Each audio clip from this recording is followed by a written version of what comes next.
This program contains adult content. Is there a God? Big atheist. Really? What am I, an idiot? Come on. That yes, it would be nice if you could throw your sins and your responsibilities on someone else. But it's not true. It looks like far-left lunacy. I don't believe that it's true that religion is moral or ethical.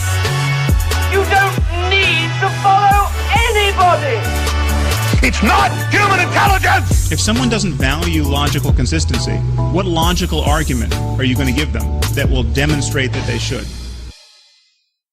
Hello and welcome to the Godless Rebelution. Today is Wednesday, November 7th. This is episode 227.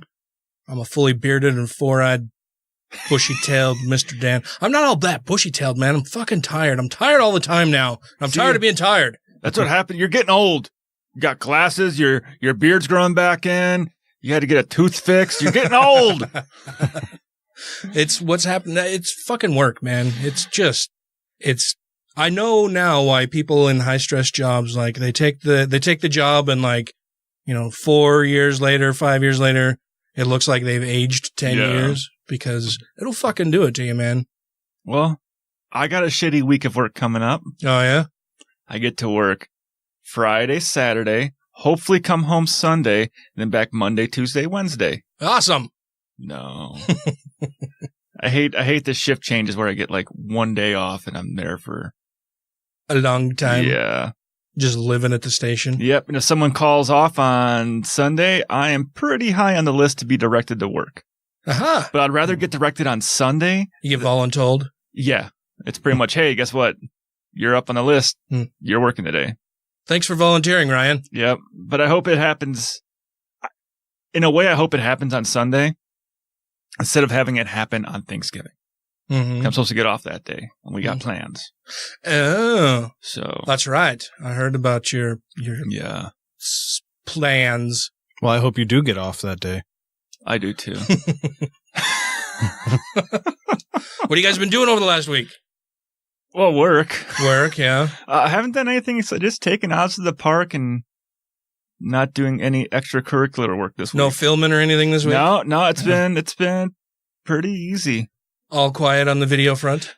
For right now. Oh, good. Good. And you, sir? You weren't here last week. We missed you. Man, feels like I haven't seen you guys since 1984. Hey, that was when I was born. Is it? Yeah. I think it was an Orwell reference. Yeah. It was also the same year I was born. I had some interesting conversations. Yeah. And brought a couple of thoughts to share with you guys about it. Oh, please do. One is that hell, I was told, is only for people who deny God, and it's not suffering. It's just separation from God, which is what they wanted anyway. Well, wouldn't that be at least some type of suffering? Yeah. Well, I as I said, I'm like, I don't think the doctrine supports this view. And is this Mormon doctrine? I've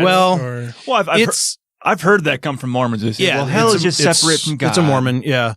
But I think it's a way to soften it so that they don't feel weird about how awful it is, Yeah.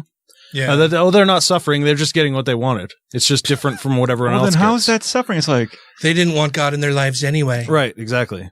I wanted ice cream, not cheesecake. I got what I wanted.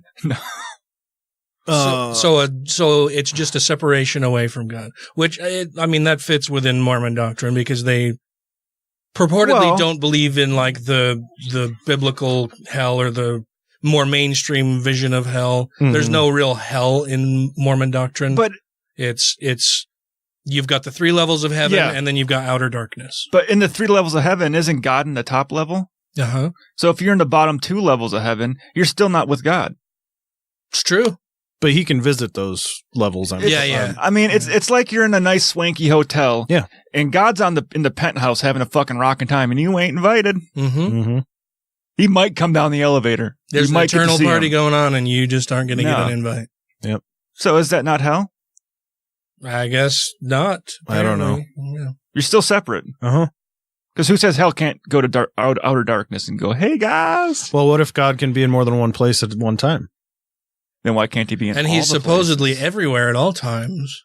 So there can't be a separation from him. Yeah. And then what about outer darkness? I mean, even then, is he barred from entering outer darkness? Or I would think not. If he created it, he's got to be welcome in it. Well, he also would have created hell, though, right? So true, but there's this thing: there is no hell. Well, right, but I for Mormon theology, sure, but your traditional Christian theology, I bet he goes down to visit his brother in hell for fucking holidays. His brother? Well, depending on if it's God, it's Jesus. What, son, cousin? What are you talking about? Who are you talking about he's visiting, though? Satan is Jesus' brother in Mormon theology. In Mormon theology, yeah. So God would be visiting his brother in hell for the holidays. Oh, well, yeah. If you believe that Jesus is fully God and fully the whole it's all just such fucking silly nonsense, it's right? A mess, yeah. It's like talking about fucking comic book stuff. Yeah, that's to say it's so confusing that we can't make up a fake story for it. And I like comic book stuff. I don't buy comic books anymore. I think I bought a few when I was younger. I don't buy comic books. I don't study canon for all of these different things. I like superhero movies. Some of them are decent. I think they're entertaining. I know Matt doesn't like them very much.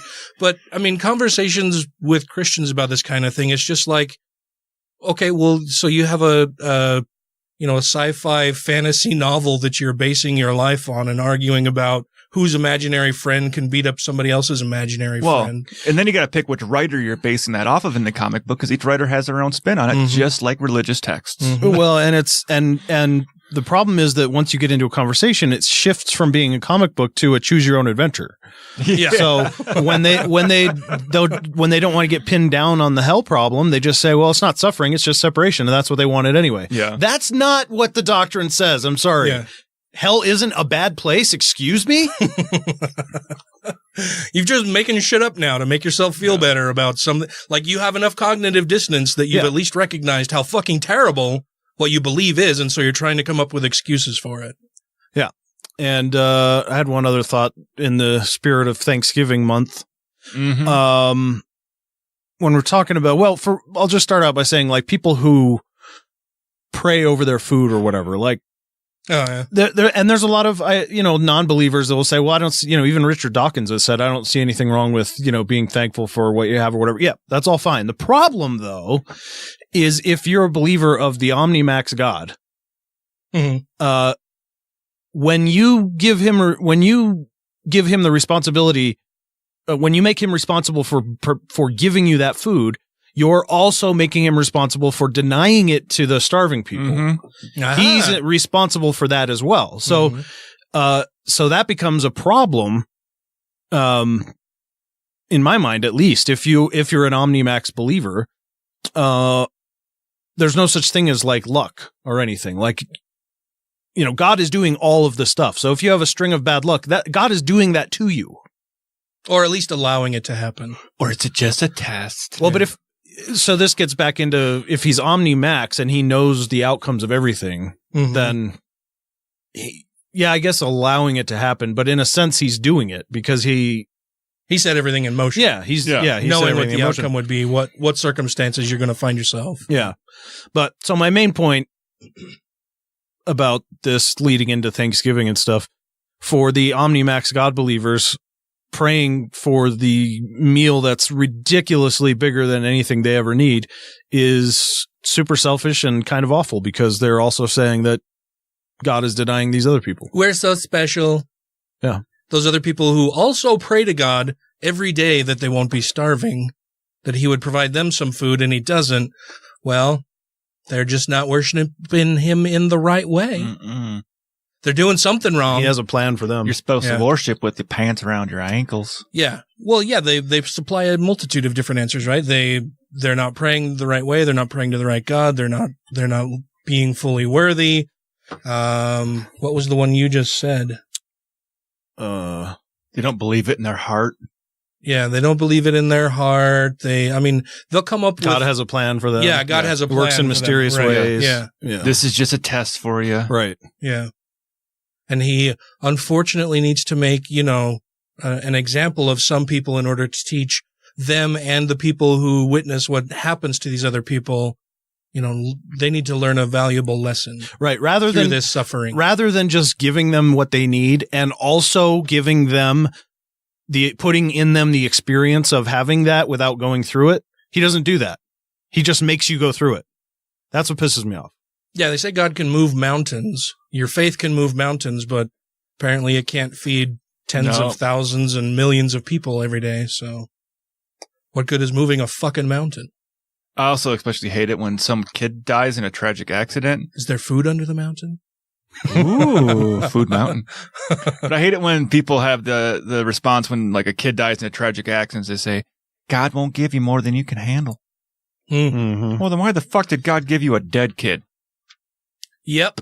Yeah, that's pretty fucking shitty of him to be like, well, you can handle a dead kid. Here you go. That's a bad gift. Yeah. That is a bad gift. So anyway, happy Thanksgiving out there. Dead and starving children. I haven't been doing a whole lot of, I've been trying to rebuild some antique lights up in the main bathroom upstairs.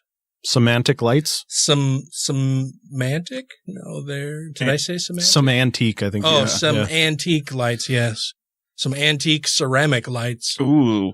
And because they're ceramic and like fragile, they were handmade and then hand painted, and so the opening they're sconces basically, right? With the fitter for the lamp shade or the bulb shade pointing upward, so the bulbs are all pointing upward, if that makes any sense to anybody. Basically, the bulbs don't hang down; they point up. Yeah. And so the fitter on all of these lights, because they're all hand created, is a different fucking size, and it's not anywhere close to standard. And so we've ordered, I think, 4 different kinds of lamp shades for it. Finally found some that will fit into the actual light fixture itself, but the neck on the lamp shade isn't long enough to prevent it from tipping either way. It's just been a fucking nightmare. So I'm basically I've had to come up with my own custom way of like rebuilding the guts of the lights and like the supporting screws and the cap screws and duct tape. It's been a real project for me. Like I've spent more on these fucking lights than is reasonable, I think. More than it would have cost to have just gotten a modern replacement. Oh, absolutely. Absolutely. Yeah, absolutely. Yeah. And then, it's been a nightmare. But I think I finally have all of the things I need to do it, including I had to go buy a vise because I've got I bought like a 3 or 4 foot section of threaded pipe metal to basically create my own screws. Okay. Yeah. So I had to get a vise. I've always wanted a vise anyway. When I was younger, I didn't have the money to get a vise, and God's taught us vices aren't good. Now I was able to go and spend the $60 for a decent vise to mount on my workbench in the garage. And yeah, it's been one thing after another. And like, I've gone to the hardware store, I don't know, probably 10 different times just to get shit for these lights and trying different things. And then we want to, because they're these old antique lights, we also want to get like some cool Edison style bulbs to put in there. I've got some of those at home. Yeah. So it's just been a real project. I'm hoping to have it done before Thanksgiving when family is going to be here and staying with us. And the first lights, the first bulbs that I got to put in there, they're Edison bulbs, but they're also, fairly dim. That's, I haven't had a bright Edison bulb yet. I found some online that I ordered. They should be here in a couple days, but the first bulbs that I got in there are kind of dim and they kind of give off a reddish tint. Okay. And well, you are colorblind. And that bathroom upstairs, like the whole bathroom needs to be remodeled. It has this really fucking awful wallpaper. It's a little funky, that one. Yeah. It's really fucking weird. Like the bathroom absolutely needs to be remodeled. I think it's probably like the only room in this house that hasn't been remodeled or hasn't been touched very much, at least for decades. And so with those, there's 4 light fixtures in there, and I only got 2 to where I could put the bulbs in them as I'm testing different stuff to see what works and what doesn't. And so the light bulbs that I got to put in there, the Edison style, they're kind of dim and they kind of have a reddish tint. It's a really warm, low light. and it looks like a creepy fucking murder room when I turn the lights on in there when it's dark. Like, because only one part of it is lit up and it's like this reddish dim light in there with this shitty old like fading wallpaper and those weird ass mirrors that they're cool in the right light, but in this reddish dim light, it's a horror film. Yeah, it looks like a scene out of a horror film in there. See, I like those Edison bulbs because I got a few of them like in the kitchen light and that hang down. Mm-hmm. Because you can see the elements in them. Mm-hmm. Right. That's why I've always liked that. I think they just look neat. Yeah. Are yours the LED version? No, they're straight up. The ones I have, they're incandescent. They kind of give off more of a yellowish light than a white. Well, and the ones I have up there now are LED, and the ones that I ordered are also LED, but they've formed the LED parts to look like the filaments in a regular Edison bulb. Yeah. I'll have to look those up. Yeah. They're pretty cool. I'll dig them. But there's that, and then work. People at the office didn't recognize me yesterday. I've gone to the office, once each week for the last couple of weeks. And the first week, like, nobody stopped by my desk or anything. And I think it's because absolutely nobody recognized me without the beard and with the glasses. And then when I went to the office yesterday, I was unfortunate enough to be sitting in a cubicle where Dampf had a friend in the area that he was coming to visit. And with my new job, I'm on the phone and in meetings like all fucking day. There's maybe 2 hours in the entire day that I'm not on the phone or in a fucking meeting. Shit. And I have just my little earbud headphones in that are wireless. So you can't really see them in my ears if you're looking at me straight on or whatever. And I was on the phone in a fucking meeting, and he just walks over in my cubicle, slaps me on the, oh, hey, Dad, I thought that was you. I barely recognized you without the beard and everything. And I'm like, kind of brushes arm off of me, and I'm like pointing to my ear and making a phone motion and pointing at the computer, like mouthing, hey, I'm on a call. I'm in a fucking meeting. He's like, oh, yeah, sorry. I'll let you get back to what you were doing. I just want going on and on about that he's going to leave me alone. And it's like, no, you just fuck off and leave me alone. Like, just stop what you're doing. Right now you're not. And fuck off and go away. And so he makes this whole big scene. Then he's talking really loud to some. It's just a fucking nightmare to have to go into the office these days because it's open air cubicles and and then if I'm talking, then people around me are disturbed because then they always, everybody complains, well, it's so loud in here. I can hardly, hear myself think, and it's really distracting. So I don't know that I'm going to be going into the office much in the future. I talked to my boss about it today, and he's like, oh yeah, that sounds like a real problem. We'll have to fix that. So I think I'm going to get a waiver on that requirement that I go into the office twice a week. He's going to give you a corner office. No, he's going to just let me work from home all the time. But then he finishes up his conversation, and I'm still in my fucking meeting. And he finishes up his conversation, and as he's walking back by again, he's like, hey, are you still on the phone? I just wanted to say hi. I haven't seen you for a while. And it's like, dude, yes. I'm like, yeah, give him a thumbs up, give him a little wave, like, fuck off. Okay, well, I'll let you go. Like, we're not friends.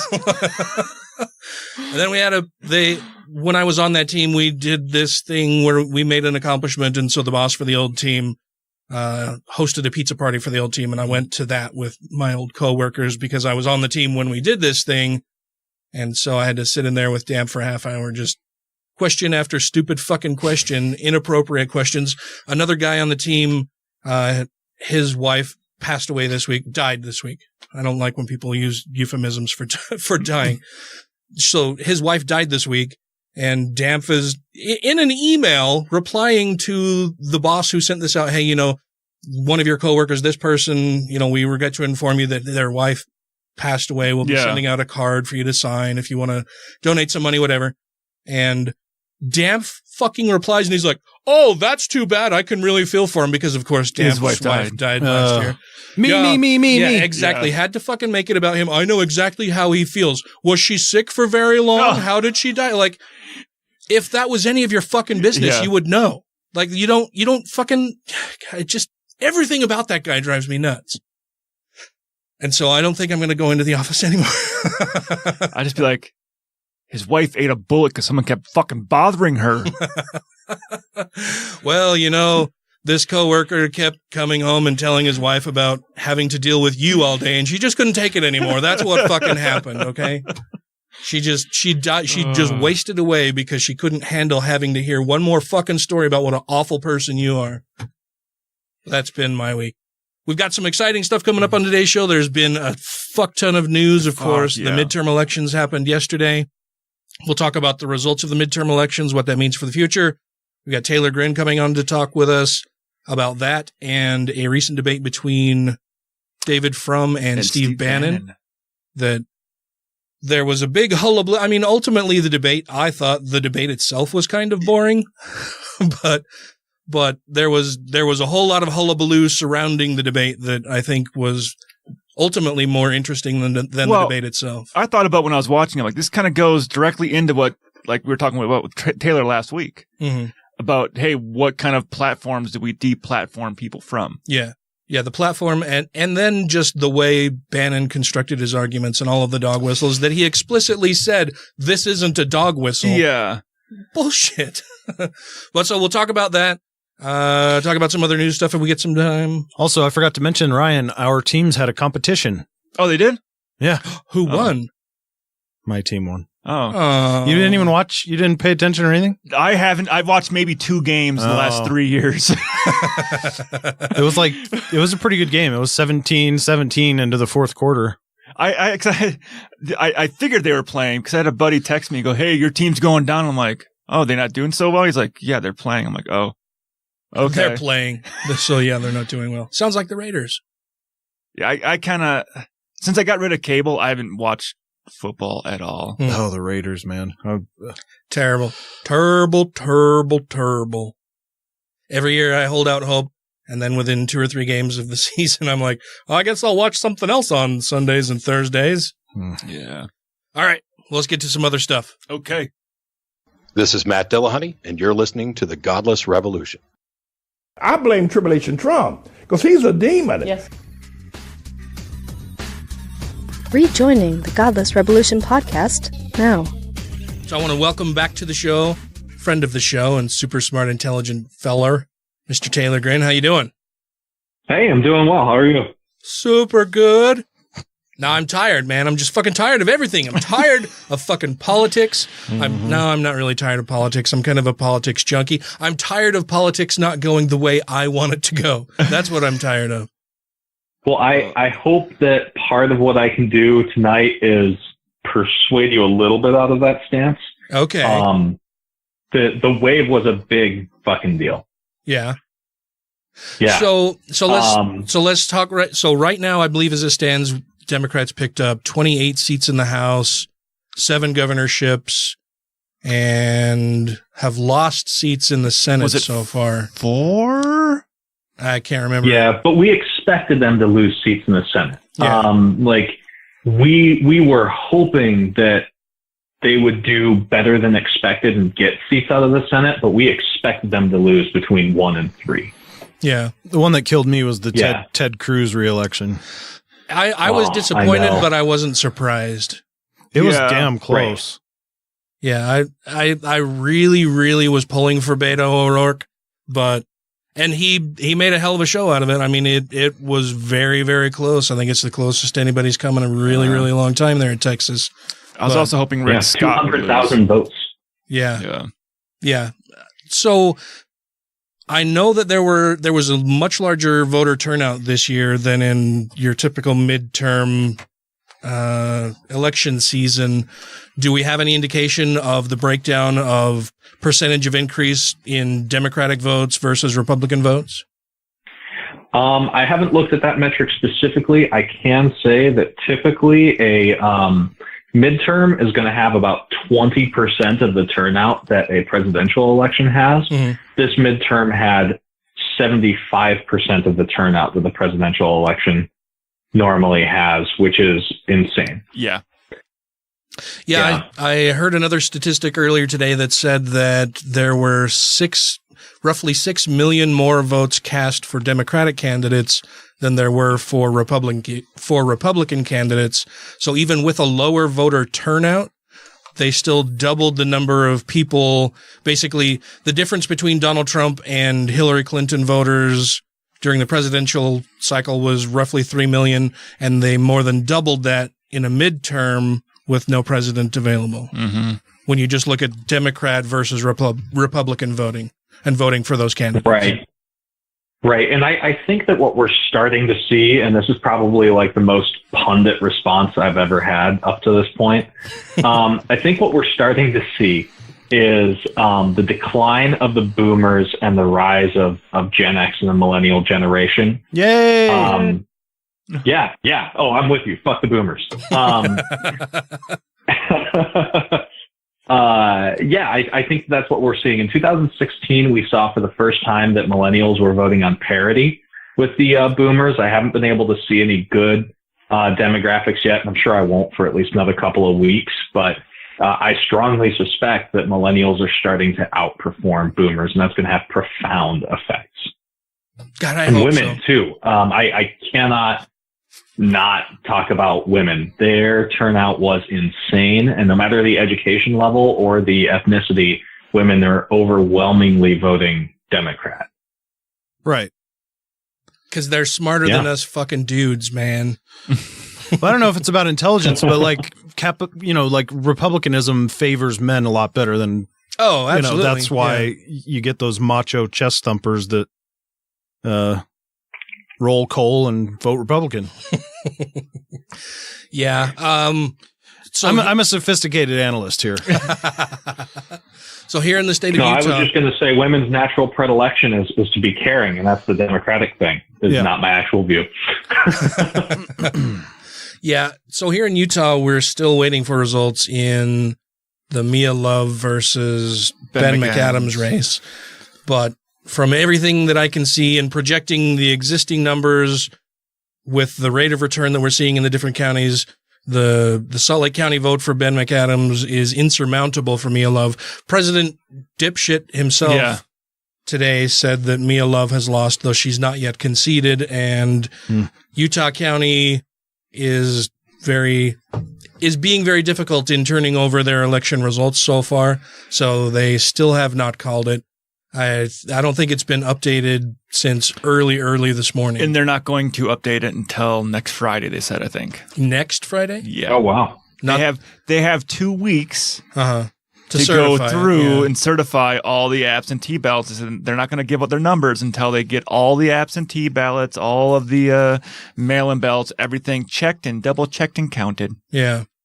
Because I think... Yeah, I'm looking at the Salt Lake Tribune, and I'm seeing something very similar. Yeah, I think the writing on the wall is that Mia Love has lost, and they're just going to stall and delay that as long as they can before they have to face what they believe is that awful reality that Mia Love has lost.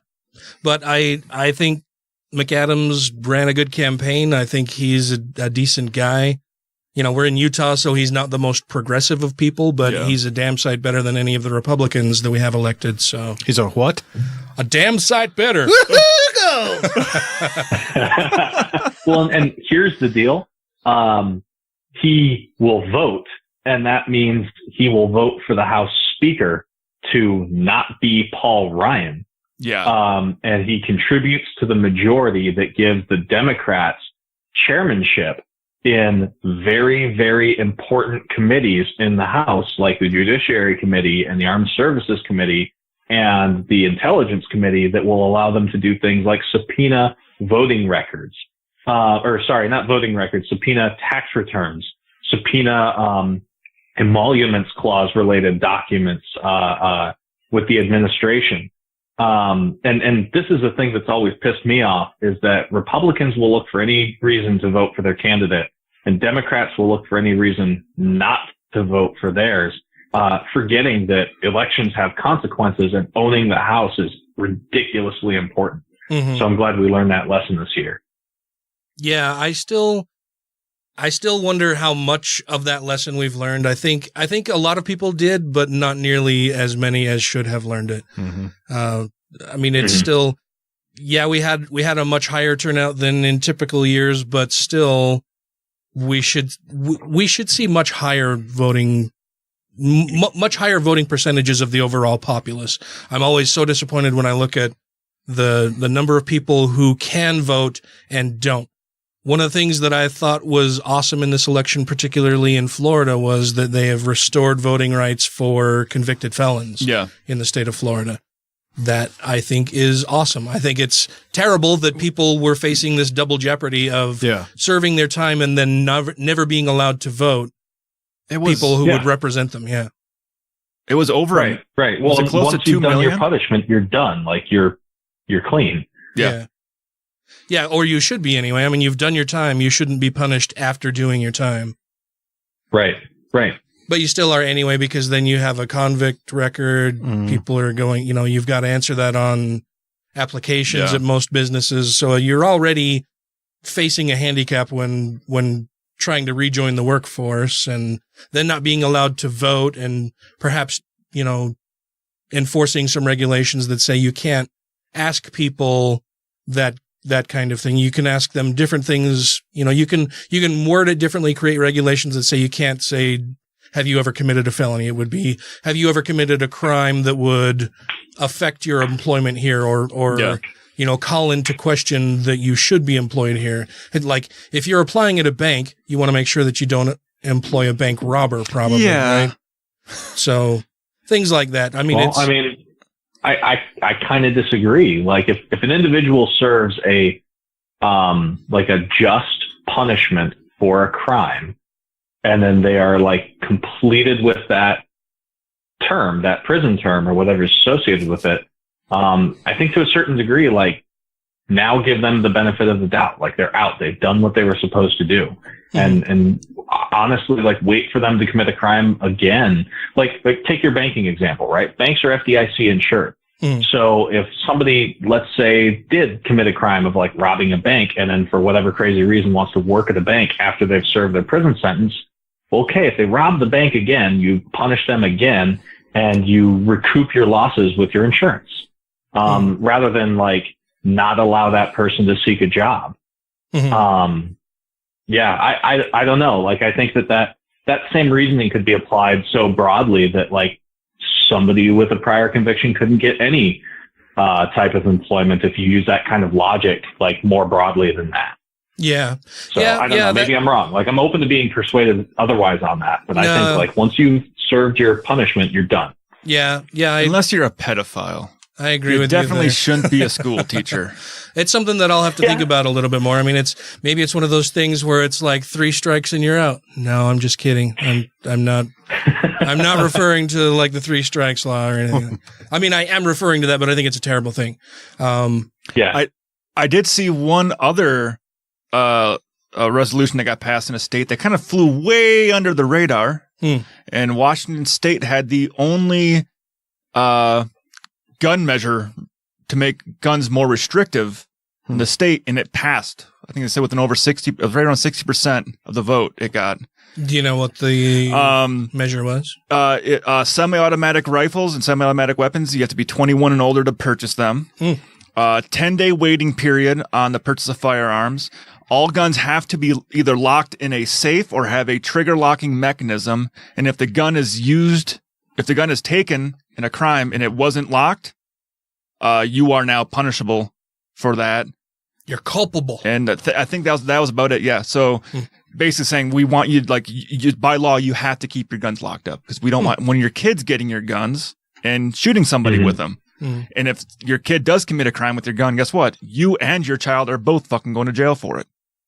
Yeah. And I mean, I like a lot of anti-gun control folks try and say like, oh, what about self-defense? It's like, I have a fingerprint unlocked gun safe under my nightstand right now. Yeah.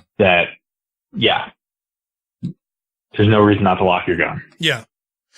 Yeah. Well, and I mean, we could implement a lot of technological advances there. Like, instead of even having to have a safe for your gun, put a bioscanning device into the weapon itself that it can only be fired by the owner, right? It's registered to this person. It's got controls built into the gun itself that nobody else can even fire it, even if it is unlocked. And I have seen people that show that you can actually hack those. Well, you can hack anything, but you can hack a fucking safe also. The guy hacked it with a magnet. Yeah. He put a magnet in his palm and held it on the gun. For one type of thing, sure, but there are other controls they can make. Yeah. And as they... it's an arms race as far as securing your arms. Well, because I think that there's only one major company right now that's making the bioscan things where you got to wear a little RFID watch or whatever to unlock the gun. And Well, and that's a different thing. I'm talking about building it into the gun itself. Not something that you have to add to the... Anyway, we're getting way off track here. So what did you find particularly heartening about the election? So the last data I looked at, we've had two big wave years in the last last decade or so, 2006 and 2010. In the wave year in 2006, there was something like I want to say it was 5.6 I can't remember that number specifically, but it was somewhere around 5%, 5 points that the Democrats outdid the Republicans, right? And that led to a significant shift in House seats. And then again in 2010, the red wave that happened as a result of the Tea Party movement had a difference in 6.7 points, right? And so that's, I think the numbers come out to where it would be like 46 to 53 kind of deal, right? This wave had a 7-point difference between the Democrats and the Republicans. Now, it's only likely to have caused a difference in about 23 seats, whereas the election in 2010 led to a difference in 63 seats. Oh, wow. Yeah. And the reason for that difference in seats is as a result of the gerrymandering that happened from Project Redknapp when Republicans took a whole bunch of governorships in 2010, gerrymandered their districts, and made it so that even though we had a bigger difference in turnout in raw votes for representatives this year, we got a third of the seats we ought to have by 2010 numbers. So why am I heartened by that? This is the biggest wave that we've seen in the last half century. And that speaks to a lot. We've also got younger representatives. We've got significantly increased turnout from youth voters. It looks like millennials are finally showing up to the polls, even in off years.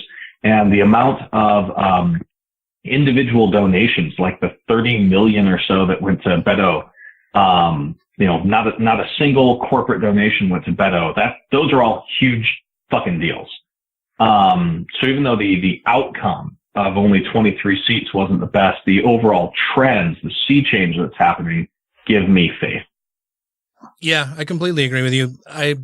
I'm really encouraged that we did get the House. I think a lot of casual observers of politics, particularly on the Democratic side, I think they're not very well versed in exactly what happens and why. And, they were anticipating this huge blue wave that we were going to take all of these seats. There would be just a couple things that we lost here and there. Beto's going to win because he's awesome. It doesn't matter that he's in the deep red state of Texas. They were holding out hope for Stacey Abrams, which I'm still hoping she wins just because Brian Kemp is a fucking jackass and things were so tilted out of whack in his favor because he's the guy running the election. Yeah. That Andrew Gillum facing his defeat, where a lot of these casual observers just thought, oh, well, this is a much better person. Clearly they're going to win. And I think maybe there are a couple dynamics working against them in those opinions, right? You have first that perhaps maybe they have too much faith in humanity, thinking that, well, clearly there are a lot more intelligent, rational, caring, compassionate people out there who are going to vote for a candidate who's not a fucking monster and are going to be disappointed there because there are a lot of monsters who want to have monsters running things. And then also that they just don't really know the deeper inner workings of how politics are actually, how campaigns run and how politics plays in specific regions and for specific types of races where, it's no shock to me that Beto didn't win. I was really hoping that he would. And I think like I said earlier, I think he ran a great campaign. It was really close. And I think he did an amazing job. And instead, everybody just focuses on, well, yeah, but he still fucking lost. Okay, yeah, he did. But it also demonstrates that if we can encourage more people to get out and actually vote, instead of just bitching about shit, we can change things. If we were able to get a few 100,000 more people in Texas to actually get out and vote for the candidate who would better represent them, he could have won. And so I think these are all encouraging signs. And when I see that we're taking over the House, we're going to have subpoena power. We're going to have a lot more investigative power over the presidency. These are all very, very, very good things. And it does point to a change in attitude and a change in the populace here within the United States, that they're going to start getting out and voting more often and being more involved. At least I hope they do. I hope this has not turned people away to where they were expecting a giant wave and it didn't happen. And so, well, what's the point of me voting anyway then? But that's just me. Well, my big question is, what's going to happen with the Mueller investigation between now and end of January? That is a very good question. So one of the big pieces of news today also was that Attorney General Jeff Sessions resigned. Well, he was fired. Yeah, he was asked to resign. So basically he was fired. And Trump has installed as the new Attorney General the person who was Jeff Sessions' chief of staff. Yes, a Trump loyalist. Yeah. And we were watching the news before we started recording, and apparently there is some question as to whether that move was even legal. I don't know if you know about any of that. Yes, a little bit. As to the legality, I can't speak to it. I have a vague recollection that if an individual resigns as opposed to being fired, that the president can appoint somebody up to 210 days until they require congressional approval. That's my understanding, but I could be wrong. But I'm 75% on that. That's the case, that he can appoint this guy, and he's got 210 days to get congressional approval for that guy or some new guy. And in 210 days, what kind of havoc can this guy wreak on the Mueller investigation? So I think a lot of... go ahead. Oh, sorry, go ahead. No, you go. All right. No, you hang up. Are we in high school again? So, this guy, Matthew Whitaker, has spoken on CNN, and he wrote an op-ed on CNN. And the two big things that he has hammered on is that, one, Whitaker believes the Mueller investigation is overreaching by looking into Trump and Trump associated, like we're going to call all of the finances Trump Foundation, Trump's like kids, him, all that. We're just going to call it Trump finances for shortness, right? So Whitaker doesn't think that Mueller can look into Trump finances. He thinks that that's an overextension of the mandate given to Mueller, which, as far as we know, authorizes him to investigate Russia election interference and any other crimes which may arise out of the investigation of that issue. Additionally, there's like 2 pages worth of redacted data that was given to Congress last year sometime that was supposed to be like additional subjects that he was allowed to cover, but they didn't actually say what those subjects were. They redacted them all. So Whitaker is arguing that like investigating Trump finances is going too far. So we can expect Whitaker to attempt to rein in any Mueller investigation elements that look at Trump's finances. Now, that being said, because Mueller doesn't really make press statements, his press guy is literally famous in parts of the internet for just saying no comment.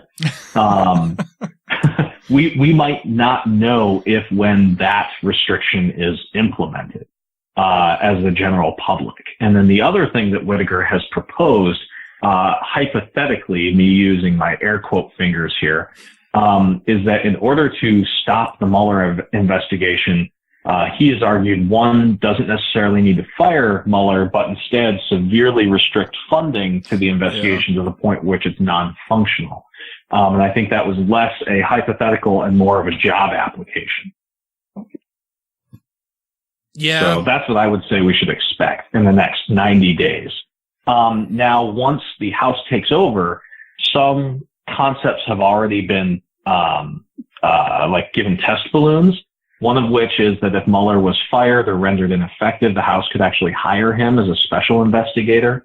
that they have that authority. They can also subpoena any investigatory work he's already done. And they have said that if Mueller gets fired, that they would have him on televised hearings. So that's my wrap up. Mm. There's going to be a shit ton of news in the next few days about this, I'm sure. Oh, yeah. I mean, this is... Oh, yeah. Well, MoveOn.org had protests planned, and they have pulled the trigger on that. Yeah. So 5 p.m. local tomorrow.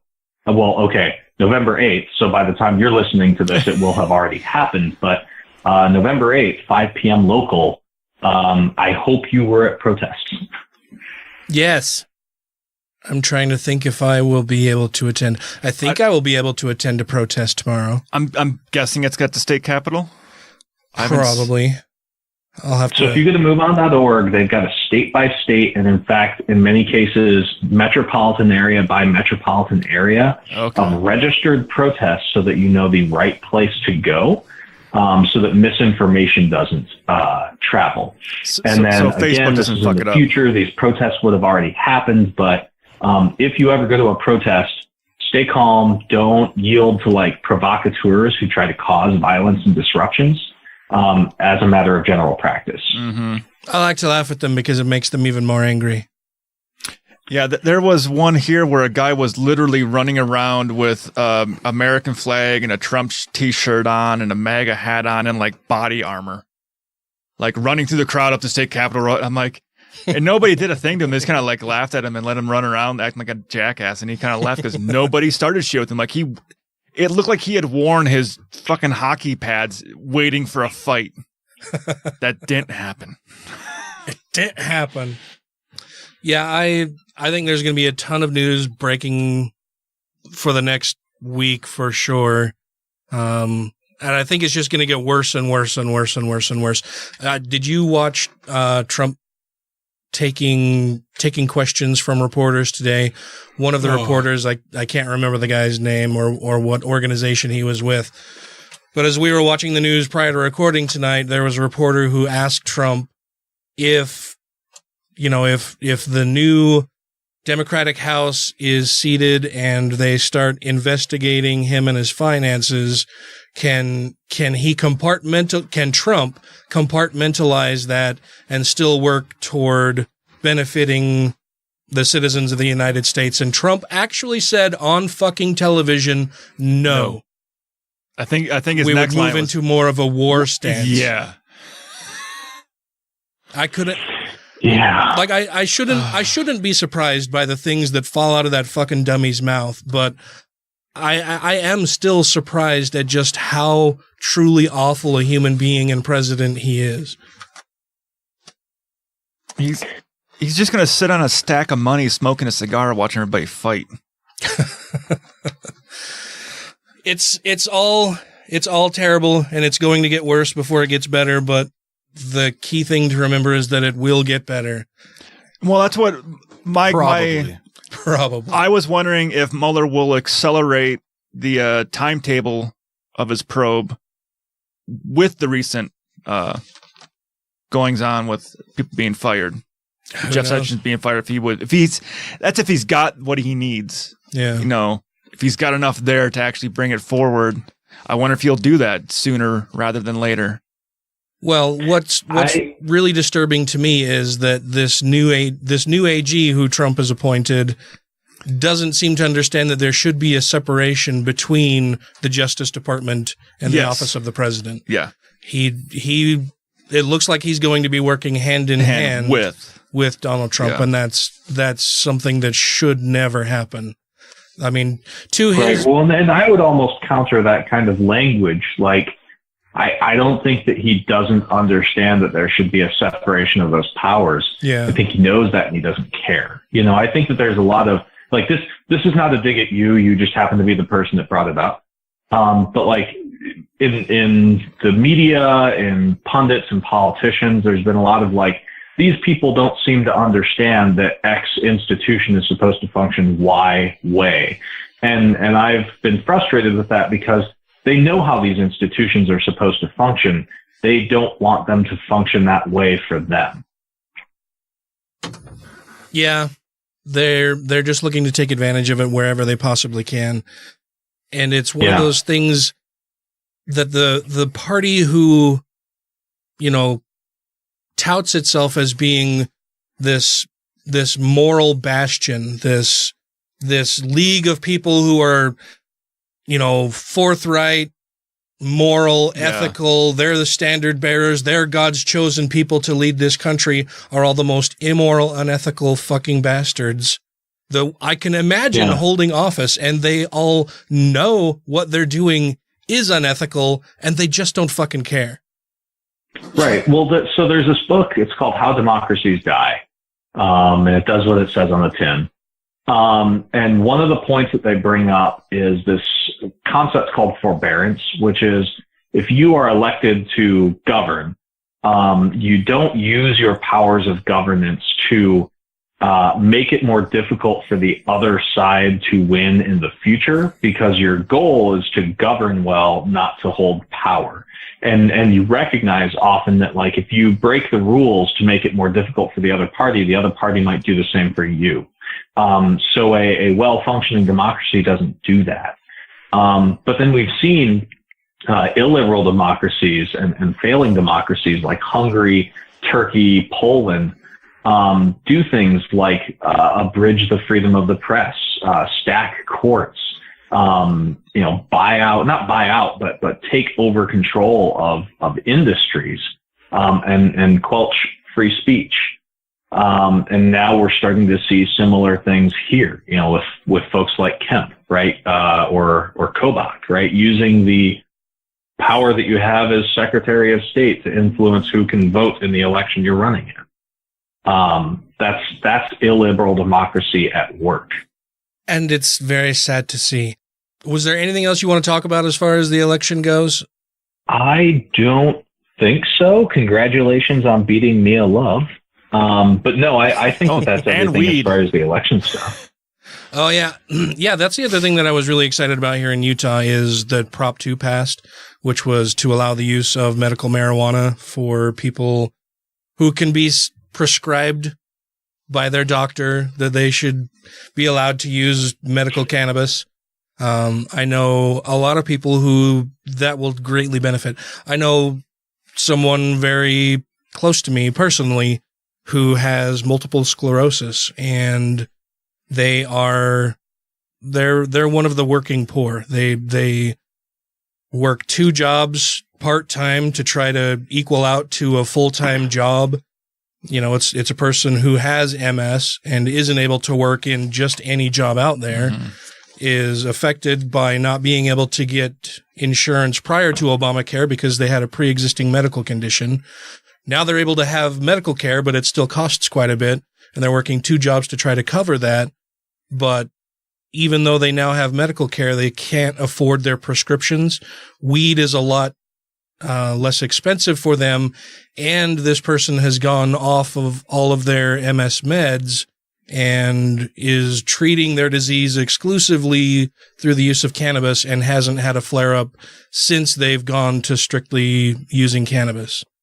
I don't know that is exactly the best thing in the world. I mean, you would think that your doctor would want you to stay on your medication, but I know this person. I see them on a regular basis, and they're doing better now using weed exclusively than they were before when they were using their medications. And perhaps part of the problem is that they couldn't afford to maintain their medications. They, like a lot of other people here in the United States, their prescription wasn't exactly affordable for them. So yeah, they'd skip a day or 2 on their pills and try to ration them out because they couldn't afford to buy them every month. And weed has been helping them quite a bit. I think it's a good thing. I think our legislature will do what they can to fuck it up, but it's a good start anyway. Yeah. They at least have to do something about it now. I'm a huge fan of that. I can't do any stuff like that. I've got a history of military service and that kind of thing. But I definitely support that sort of legalization and honestly research. I've got a lot of very hippie friends who seem to think that weed is a panacea for damn near everything, and it's not. Or if it is, we don't know because there's not enough research, and I really want to see more research done, and that'll be easier if its schedule is reduced. Yeah. I feel the same way about mushrooms. There's been a preliminary study that's shown that mushrooms are incredibly effective at treating PTSD. And given that we've been at war for 17 years now, it would be really cool if we had better ways of treating that. Mm-hmm.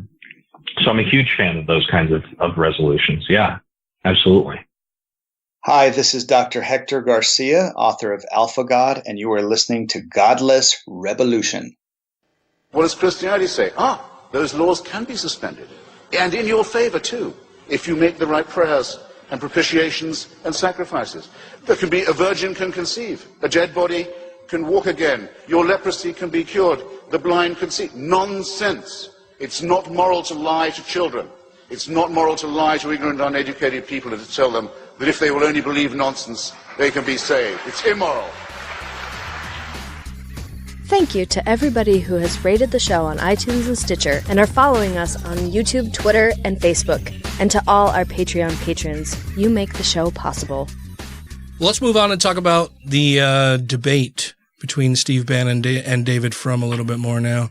As I mentioned earlier, the debate itself, I didn't notice anything of particular import that was said during the debate. I don't think any new ground was broken. I don't think there was any real terrific gotcha moments or aha moments, or nothing really profound came out of the debate itself. I think what was more interesting to me was the reaction of a lot of people after the debate and a lot of the news surrounding the debate. For those of you who don't know, the Monk debate series happens, I believe it's twice per year, hosted in Canada. And for this particular debate, it was David Frum, and who was he Bush's speechwriter? Is that correct?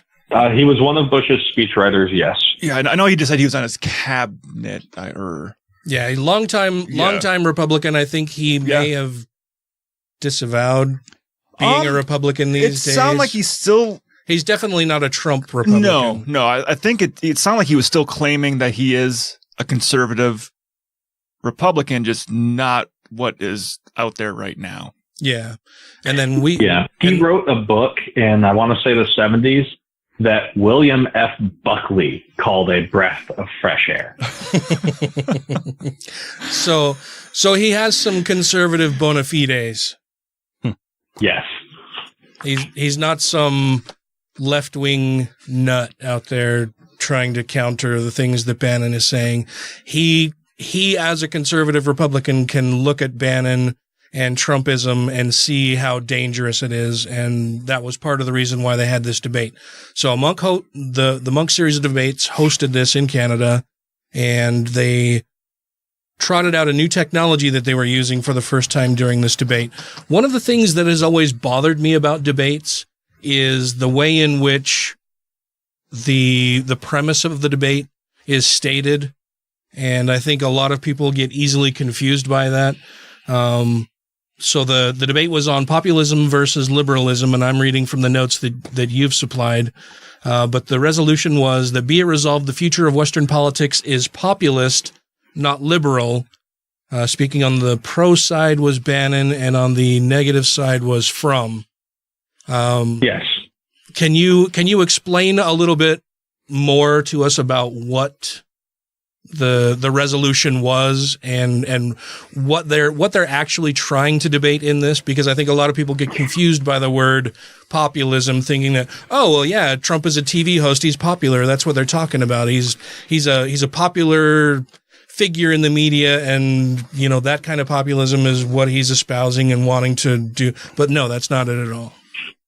Mm-hmm. So populist is one of those words, honestly, like liberal, that kind of belongs to a bygone era. I don't know whether or not this is worth discussing later on, but it's later in my notes where I'd been discussing that a lot of the 1700s founding fathers' ideas of politics and words for politics are kind of out of date. Like liberal, for example. A liberal democracy is a democracy that has Enlightenment values by way of rational debate, freedom of speech, certain protections against the government, but also certain protections for the government.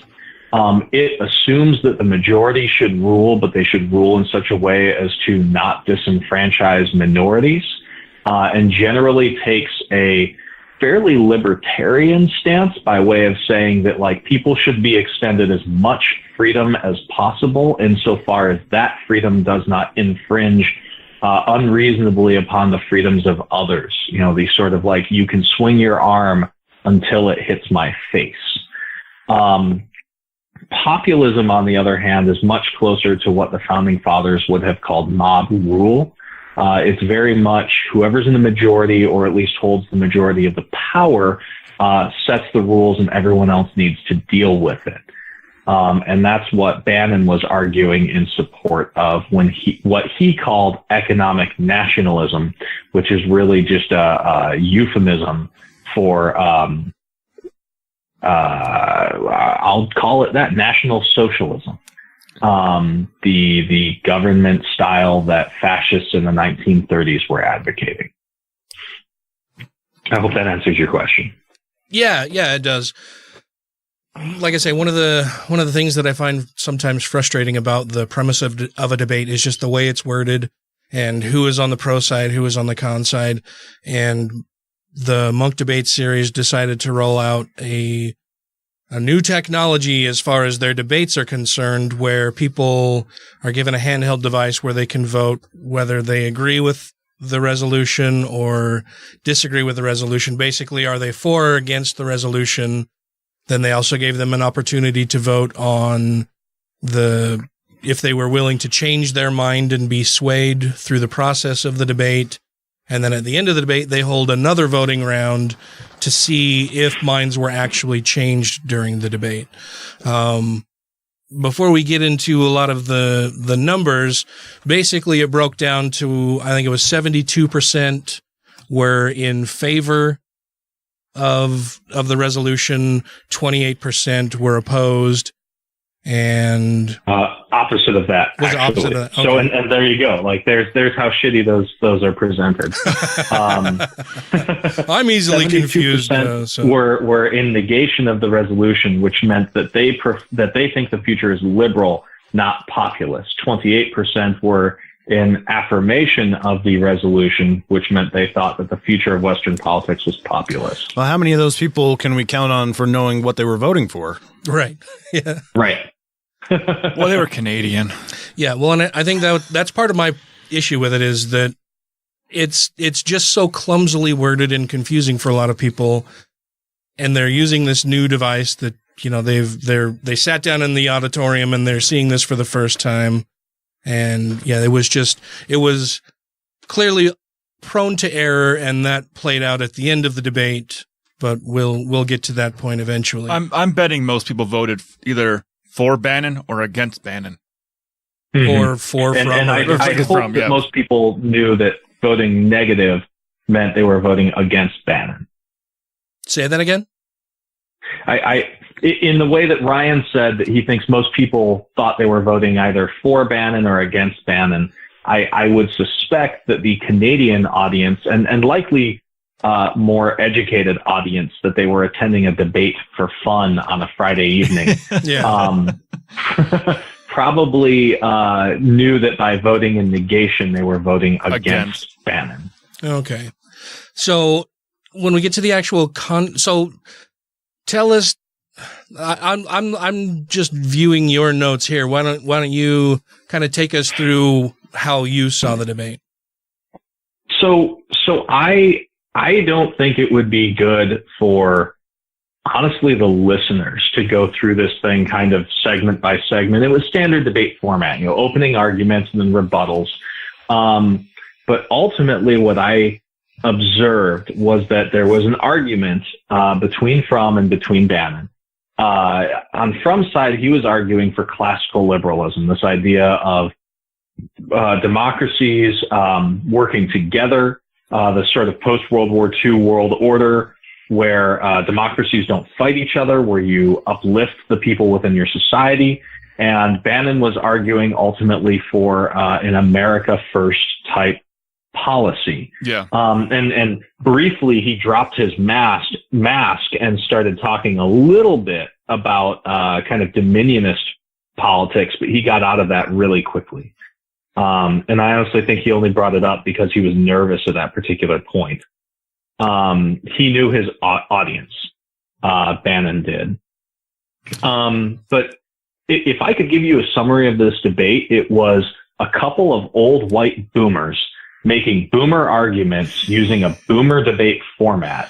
And a lot of the stuff that they were arguing about, frankly, were debate points for a dead era. And some of my notes reflect that. When Frum describes himself as conservative, he describes himself as conserving the things in the liberal order, conserving the right to vote, conserving a separation of church and state, conserving, one person, one vote, which honestly hasn't been a conservative value since Goldwater.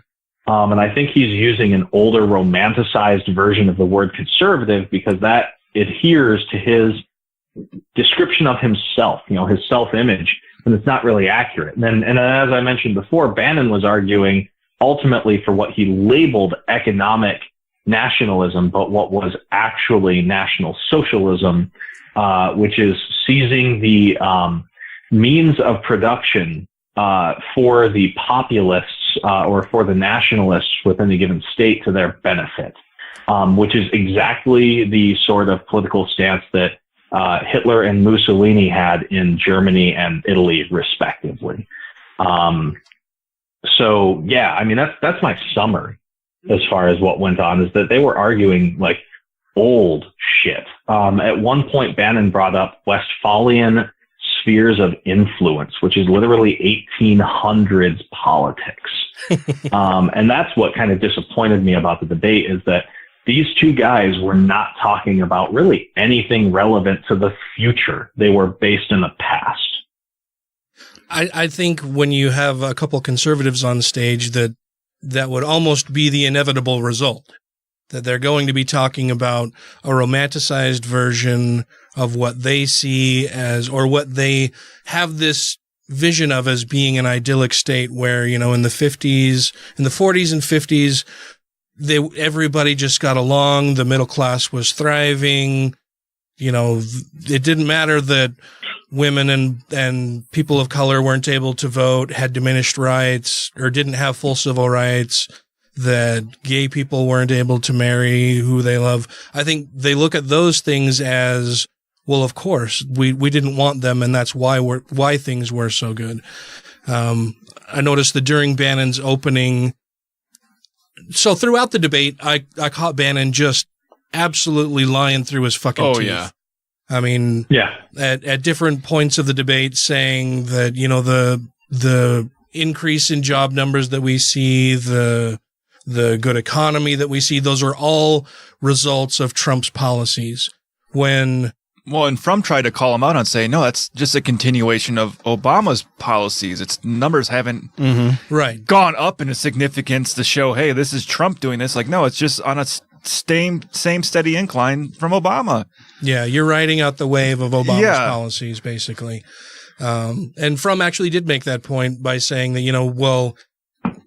Mr. Bannon has pointed out that last month there were 230 or 270,000 jobs created or whatever he said. And during the last quarter or month of the Obama presidency, we were looking at 300,000 new jobs created every month. So you can't say that it's better than when Obama was in office.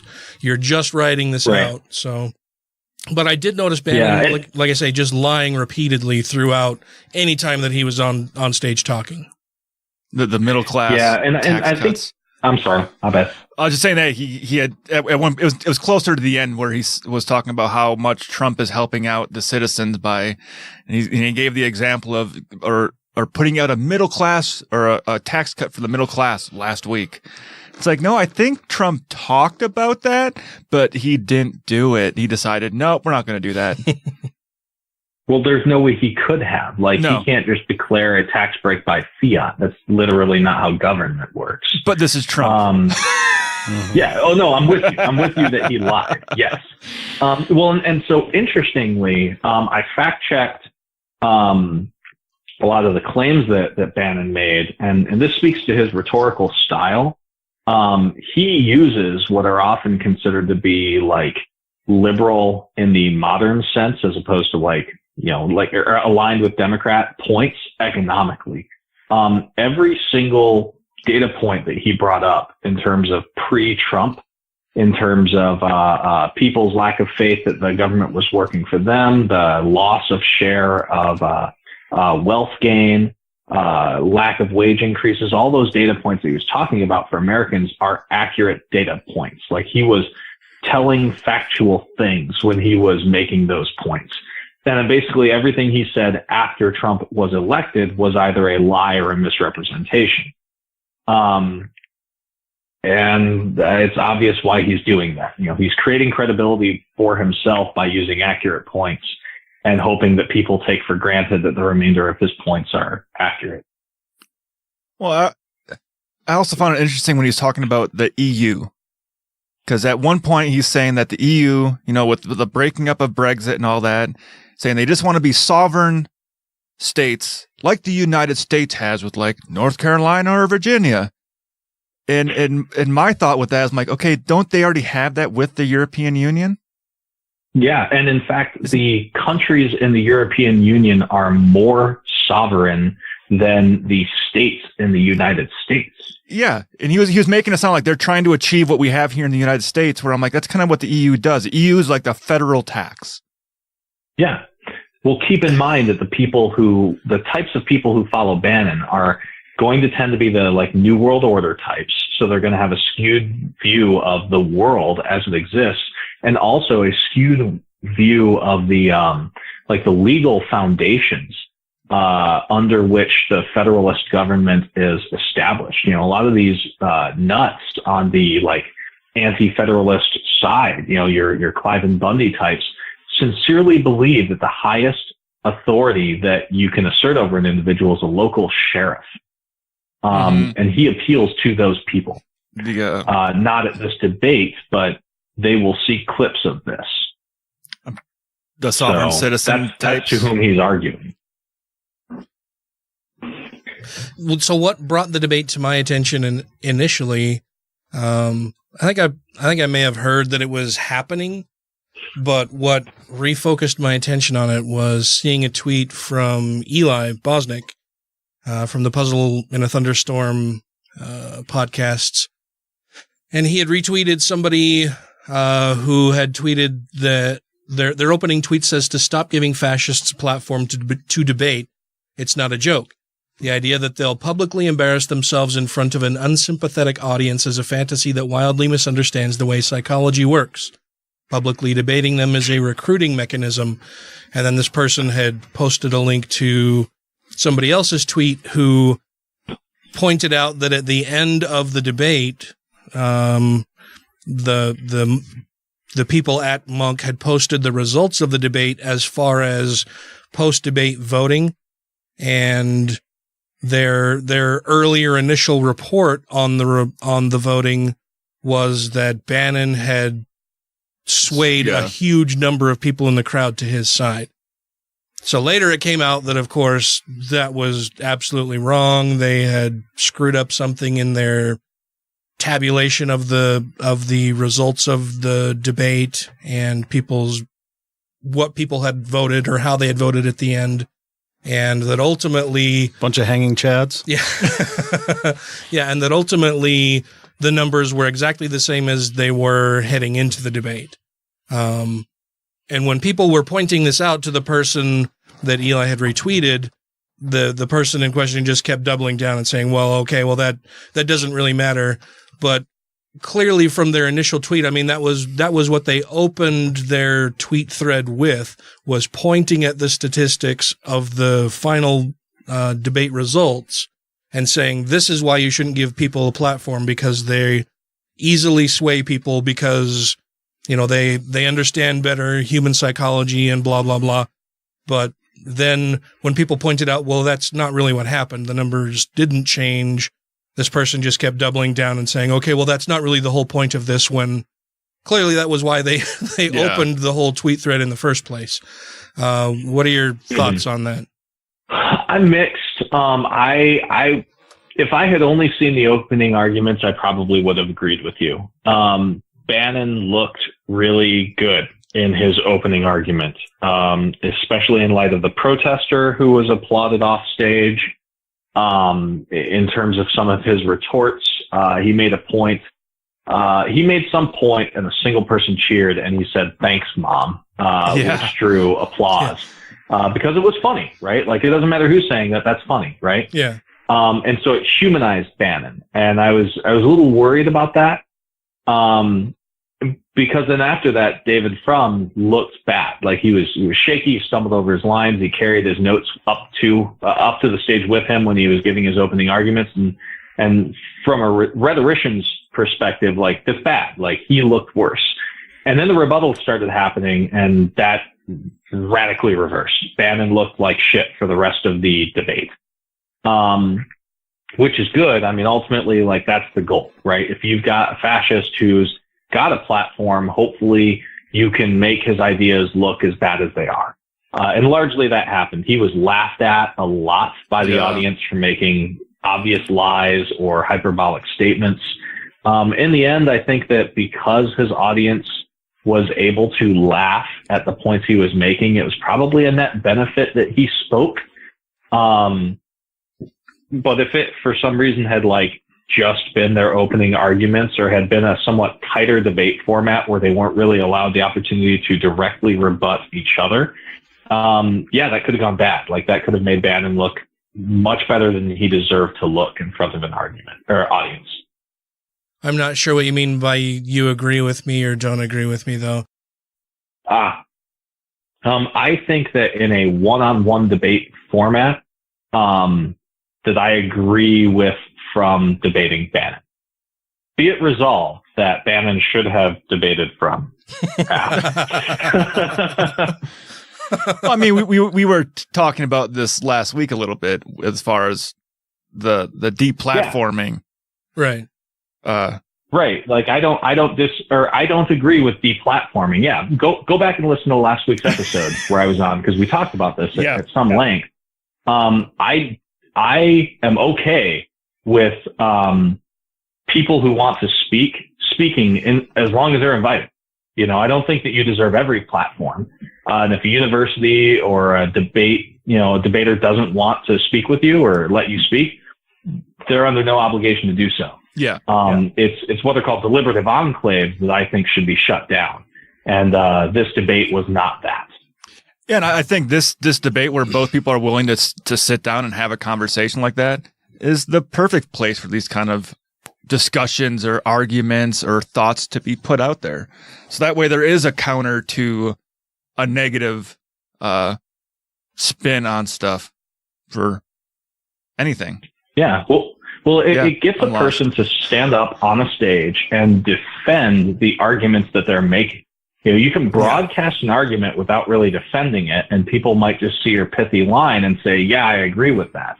But if somebody can call you on your bullshit in a debate format and you can't defend it, that makes you look like ass. And there's no way to filter that. You know, most people who watch debate watch the whole debate. They don't just watch the highlight clips. There's a lot more opportunities to look good and make it impossible to get cherry-picked highlight clips in a debate. And I did think that Bannon actually, in my opinion, I've never watched him debate before. I thought he held himself pretty good on stage. He didn't seem to get angry or frustrated, and whenever, like, when the audience would kind of get mad at him, he would kind of just give that weird kind of smile and kind of laugh back at them and then just continue on, which that kind of disturbed me in a weird way. Oh, I think he's always been a good speaker. Yeah. It's just that his ideas are toxic. They are.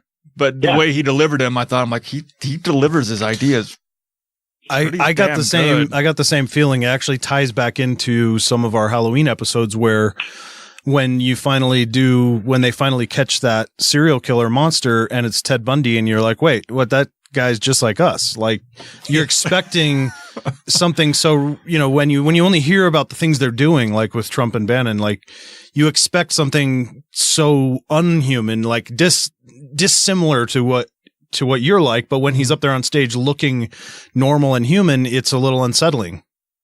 I've got to preface this by saying I would not necessarily call myself an expert, but I worked with a company for a while that did lie detection based on expressions.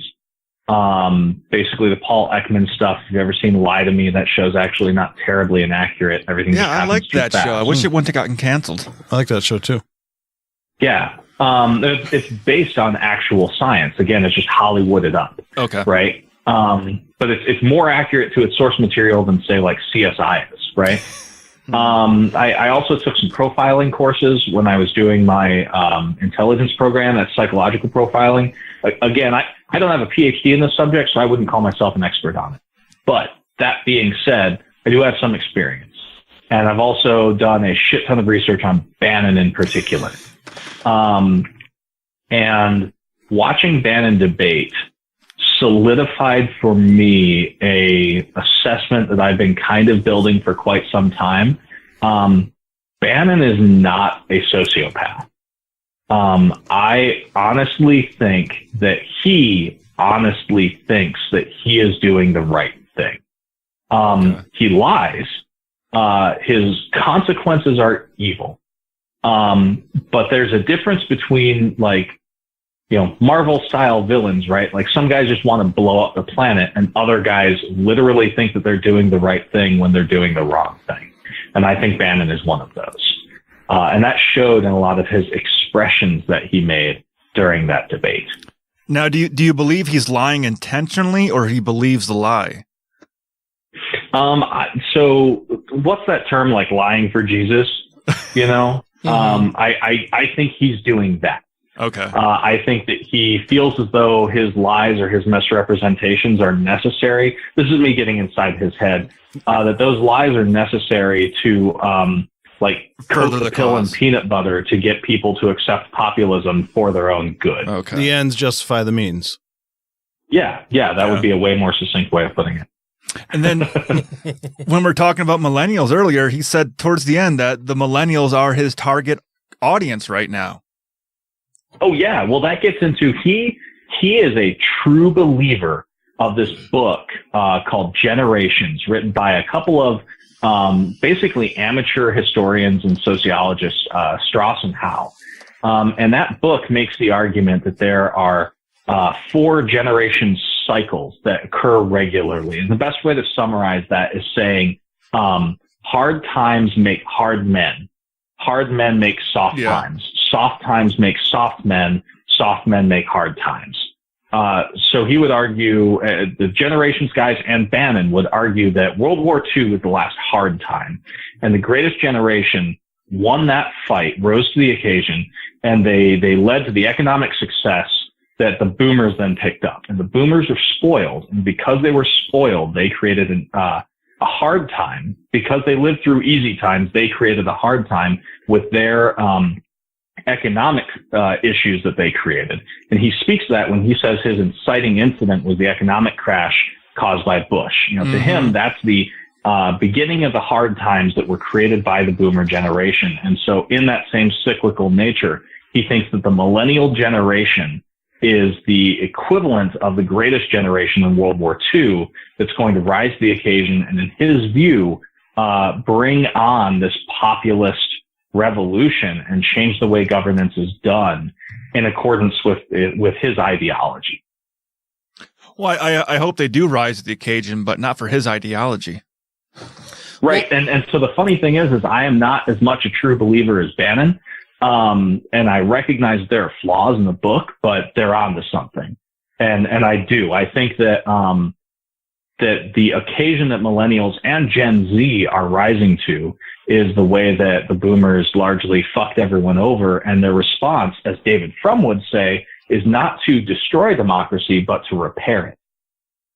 Yeah, because David Frum, he had a good. I've left my notes at home.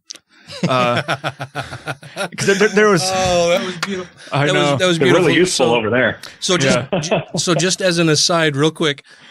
So Ryan shows up, right? He gets here, and Tracy's getting ready to go. She's gonna go. Tracy and her mom and her sister do this thing sometimes where they just go and fuck around in a store, like they just people watching. No, they just they try on stupid hats and make fun of each other, and they have a great time doing it. I don't quite understand it, but they have a lot of fun doing it. So she was getting ready to go out and do that with her mom and sister tonight, and Ryan walks in and he's like, "Guess what my big dumbass did today?" And Tracy said something like, "Oh, you're gonna have to give us a much smaller target or something like." She got me. I was going to write it down because it was just like the perfect zinger. And she's like, "Yeah, that's right. She's not feeling well." She's like, "Yeah, that's right. I'm sick, but I'm still sharp as fuck." It was just funny. But I'm sorry. Please continue with your. But at one point when David Frum was coming back at Dave Bannon, he had said something along the lines, and I wrote it down, where it's. Did you write down Dave Bannon? No, I didn't write it. His name wasn't in it. Okay. I might wrote down David Bannon said, or Frum said, but he said it was along the lines of, we should take a good idea and fix its flaws rather than adopt a horrible idea. Yes. Yeah. That was one of several really good quotes that Frum had. I like that a lot. Yeah, because I hadn't heard I've had the same thought, like, hey, we got something decent right now. It's got some flaws to it. Let's fix the flaws instead of just fucking throwing it all away and just going to something that might be complete shit. And I hope that's what the millennials and the next generations coming up, and they're just starting to vote right now, will look at going, hey, I like what we got, but I think it can be improved upon, versus let's scrap all the shit, which is basically what I'm saying Dave Bannon, what Steve Bannon wants to do is just scrap it. Slappy Steve. Yeah. The failures of a good system are not a reason to turn to an evil one. Yeah, that's what it was. If there is a good thing to come out of Bannon and Trump, it's that the millennials are growing up seeing an awful representation who happens to be on the political right. And I think that'll push them if they were undecided. Yeah. Well, I mean, there's a whole anchoring effect. That if during your foundational years, whatever the prevailing political attitude is, will tend to flavor your politics for life. So the argument is made that like the whole you're a liberal when you're young and conservative when you're old is total bullshit. Yeah. That the boomers disproportionately seemed liberal because of their protests against Vietnam, but in fact, only a very tiny amount of boomers actually protested Vietnam, and a larger number volunteered to join the military during that time period, and so on. And it looks like if you take the entire cohort of the millennials and Gen Z, vast majority of us grew up watching Bush and now Trump. Yeah. Our foundational political experiences have been shitty Republicans running shitty governments. Mm-hmm. And the next 2020 election, there's going to be a lot of first-time voters that have lived their entire lives where this country's been at war and they've had to deal with school shootings on a daily basis. Mm-hmm. So, well, I mean, that's already happening now. As of last month, there are people joining the military who, for their entire lives, our country has been at war. Yeah. They're going to go fight in a war that started before they were fucking born. So just to clarify things for me, and you probably addressed this, and I missed it because I'm tired and my brain is scattered. But so when you say that people who grow up in surrounded by a particular political ideology, is it that they become normalized to that and they view that as a normal way the politics are carried out? Or are you saying that they can see how terrible things are and will work to change it? I'm trying to think of how I want to phrase this. It's called political generational theory. Mm-hmm. And I'm not going to try and read this out loud on the spot, but basically, based on the circumstances of one's foundational years, roughly defined as like from puberty until adulthood. When your brain starts cooking, right? When you really have a sense of self. When your prefrontal cortex finishes developing. I'm sorry, go say that again. Oh, when your prefrontal cortex finishes developing. And boobies are really cool. I thought that sentence was going a different direction, and I'm really glad it ended the way it did.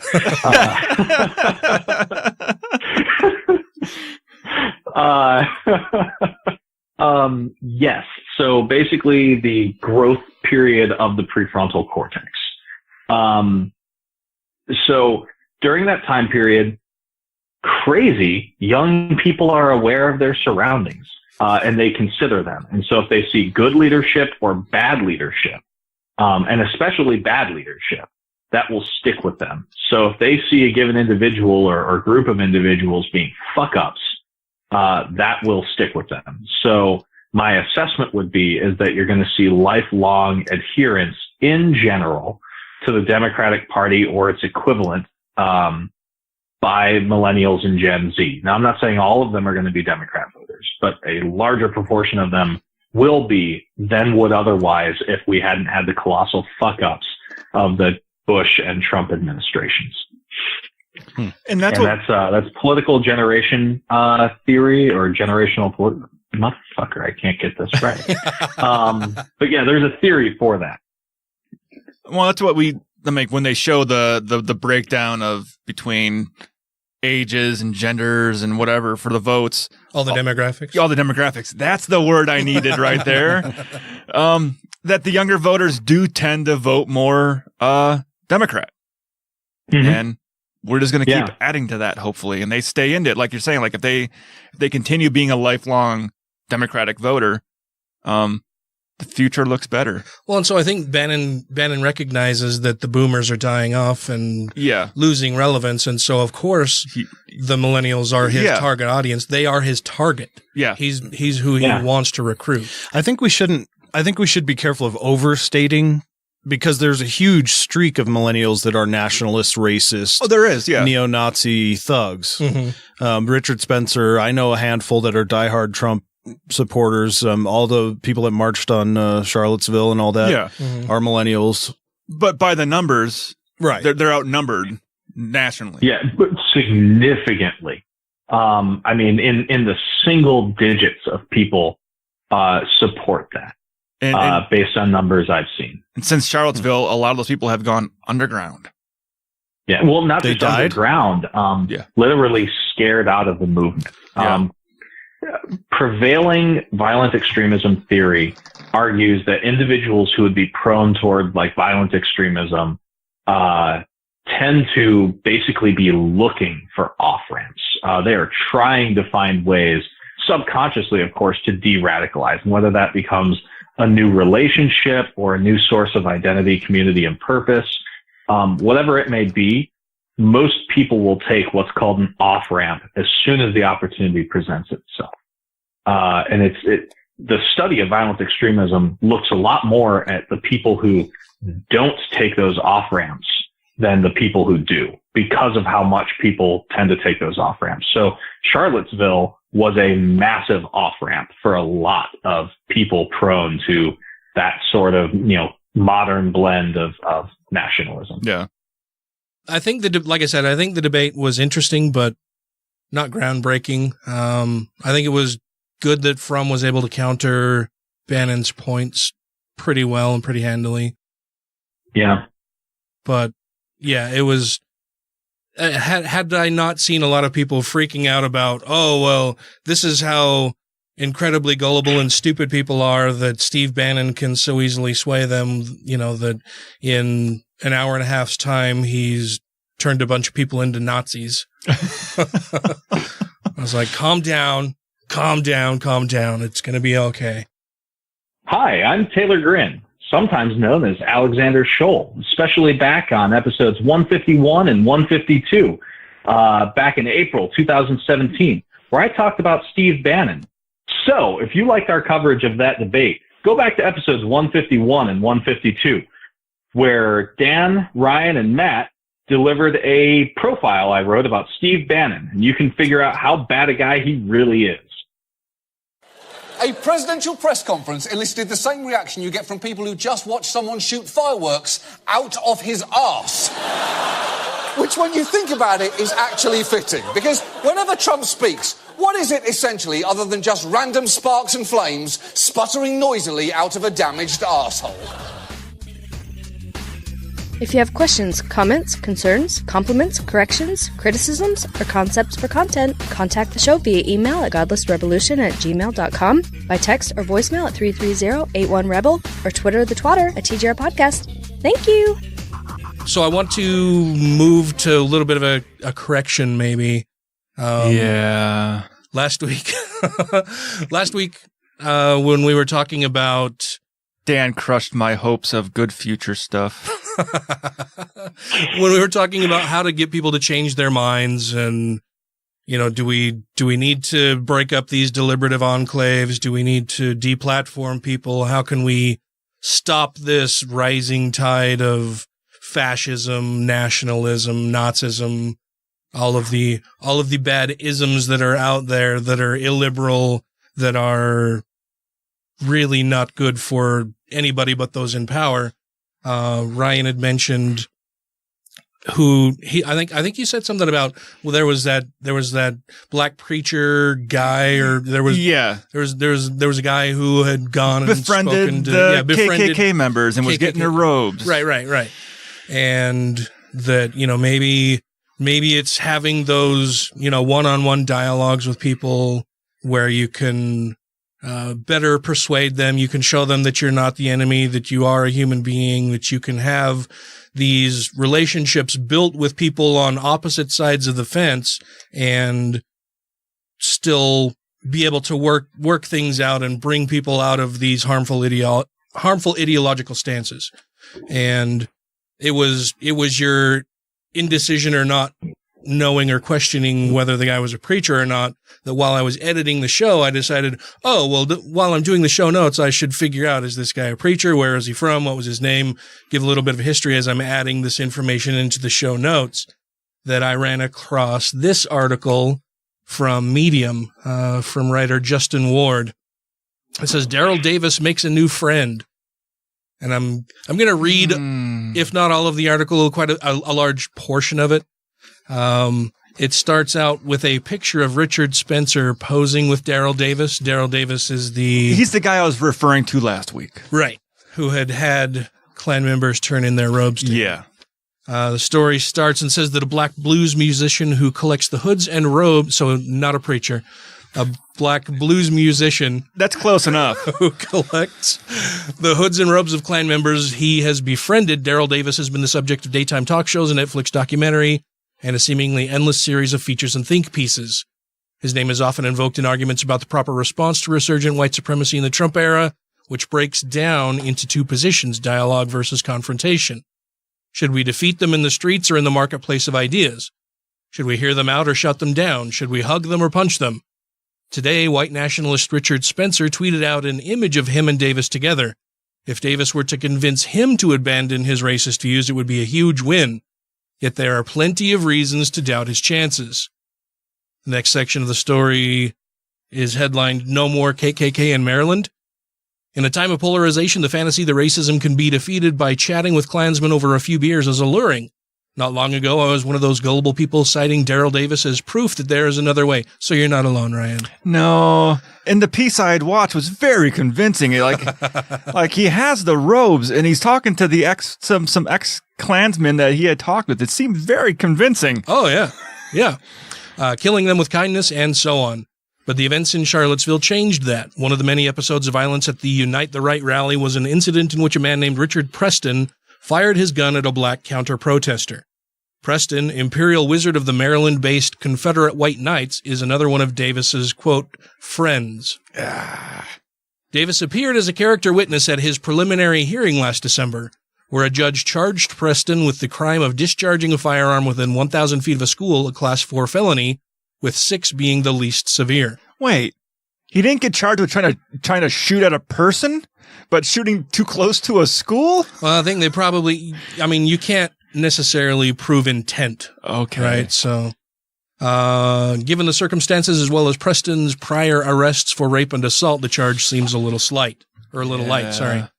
And it's hard to imagine such leniency had absolutely nothing to do with the testimony of someone like Davis, a guy famous for supposedly putting Klansmen on the road to redemption. The size and activity of Preston's organization, which now has chapters in 11 states, undermines Davis's core narrative. The Netflix documentary Accidental Courtesy, Davis gets into heated arguments with Baltimore Black Lives Matter activists who are rightfully skeptical of his claim that, quote, there is no more Ku Klux Klan in the state of Maryland. And then it's got a couple quotes here from that, and it quotes first person as Rose. So, since 1990, which is longer than I've been alive, you've been trying to infiltrate the Klan, but what does that do for people? Davis replies, well, I'll tell you what it does, okay? The state of Maryland had a large Klan organization. When the Imperial Wizard, which means the national leader, when he turned in his robe to me, the Maryland Ku Klux Klan fell apart. Story continues and says Davis is referring to his friendship with Roger Kelly, an Imperial Wizard of an earlier Maryland Klan group. But after that group dissolved, the Klan reconstituted itself under Preston's leadership in 2013. In the same year that Accidental Courtesy came out, Preston was on the road holding rallies in Pennsylvania and Indiana, steadily building his organization. According to the Baltimore Sun, Preston had engaged in a rebranding in the past few years. He had no doubt seen Davis as useful to that and other ends. In addition to testifying at the hearing, Davis had also allegedly offered to post a sizable chunk of Preston's $50,000 bail. Virginia Klansman Scott Woods, who also testified, rationalizes the relationship with Davis by explaining that Preston is obviously using him. And it's got a quote, it looks like from Facebook, posted by Scott Woods, says, the ape was a witness, faux Richard, and was willing to put up $25,000 for his bail. He said he'd take the nigger's money and fuck him. I'm not part of that conversation. There was only me and one of my Virginia members there from CWK. The other Klansmen were from RBK. We stayed away from that and the cameras. Woods, along with several Klansmen and members of the League of the South, were discussing Davis's encounter with Rebel Brigade Knights leader Bill Snuffer outside the courthouse, which became the subject of a boilerplate CNN piece titled, What Happened When a Klansman Met a Black Man in Charlottesville? The banal feel-goodery of cable news conceals an uglier reality. When the cameras are off and they're among friends, who they really are comes out. They repeatedly call for his lynching and refer to him as a pavement ape. As noble as Davis's intentions may be, there are several reasons why his approach is doomed to fail. To start with, it misunderstands the scale and systemic nature of racism in America. The underlying assumption is that racism results from a lack of personal relationships with black people and that befriending white supremacists will somehow awaken them to the reality of black personhood. While prejudices are certainly fostered and worsened by not having contact with people of other races, racial prejudice is not the same as racism. They are respectively the symptom and the disease. These attitudes don't arise in a vacuum. They are entrenched, rooted in centuries of history, and shaped by a host of institutions. For every black person willing to do the time-consuming, potentially life-threatening work of personally trying to overcome the prejudices of hardened white supremacists, there are thousands of other voices reinforcing them, whether it's media personalities parroting racist stereotypes or opportunistic politicians using the specter of black criminality to pass tough-on-crime laws. We're getting close to the end here. Bear with me, people. The next section is titled One of the Good Ones. Furthermore, Davis underestimates the extent to which the worldview of racists is insulated. A friendship with a black man can easily be reconciled with the belief in the general inferiority of black people. There are two white supremacist sayings that reflect this reality. IKGO, I know a good one. These are acronyms. I know a good one, and Naxalt. Not all X are like that. To quote the definition of Paul Kersey, operator of the racist blog Stuff Black People Don't Like, IKGO means, quote, the fallacy that not all blacks are the same, therefore black people are the same as whites, end quote. A number of media outlets have said Davis uses cognitive dissonance to challenge racist beliefs, but racists have other ways to resolve this mental contradiction. They simply declare that every good one is the exception that proves the rule. One scene in Accidental Courtesy illustrates this perfectly. In it, a Klansman calls white reporters nigger lovers and then subsequently claims he would fight side by side with Davis as a brother. In another, Davis sits beside a former Klansman and laughs while he tells racist jokes. As for Richard Spencer, his beliefs are even less likely to change. While I'm sure this trust fund baby who attended a private school in an affluent Davis suburb probably hasn't been around black people much, I doubt that's his problem. He spent the better part of his life formulating his identitarian ideology, and I don't think gabbing with Daryl about Jerry Lee Lewis is going to change his mind. Spencer is a grifter, a glib charlatan who uses Orwellian turns of phrase like peaceful ethnic cleansing and voluntary self-deportation as euphemisms for genocide. In other words, he's exactly the type of sociopath who would manipulate an icon to liberal moderates to help further normalize his exterminationist agenda. What has been the effect at stopping the bar fight? Direct action. Organizing to contest their access to public space, bankrupting them through litigation. Spencer said as much himself. But even if Davis's success rate were 100%, there's the question of cost versus benefit. The activists in the documentary rightly pointed out that it's a waste of time and energy that could be better spent organizing against the bigger systemic problem of racism. It's hard enough convincing the general public that Black Lives Matter, much less people who are violently opposed to the idea. So, yes, unfortunately, everything is not sunshine and roses and puppies with... Well, that's with this guy. That doesn't mean we can't still try to talk to people. Oh, sure. I'm not saying that we should stop trying. But... I'm saying that, yeah. Yeah, he's not a good example to use anymore. Maybe not the best example. No. I mean, it's lovely and it's encouraging that he's willing to try. I think it's unfortunate that he's being used and made a fool by these disingenuous fucking racist bastards. So yeah. Well, I mean, speaking from experience, you know, when I had my military school, you were a black guy. What's that? You were a black guy once? Yeah, when you were a poor black child. No, but I was a racist who became less racist through interaction with a black guy. Oh. Yeah. So I was very much alt-right before alt-right was a thing back in the mid-2000s, and due to a variety of other disciplinary issues, I was sent to a military school. I had two different roommate situations. During the first roommate situation, he was a white guy, and I had no problem literally reading Mein Kampf in my spare time. When my roommate was changed, during like the semi-annual shuffle that they did, my new roommate was an African American from Haiti, and having to like work with him, in terms of like passing room inspections and that kind of thing, significantly changed my views. That being said, I continued to hold a lot of racist views for several years after that. You know, it was the next year when I went back to a high school in St. George that I ran a student Congress bill to literally build a wall and deport all the Mexicans. And this would have been back in like 2004. And it was through getting my ass kicked in debates that caused me to start to reverse those views.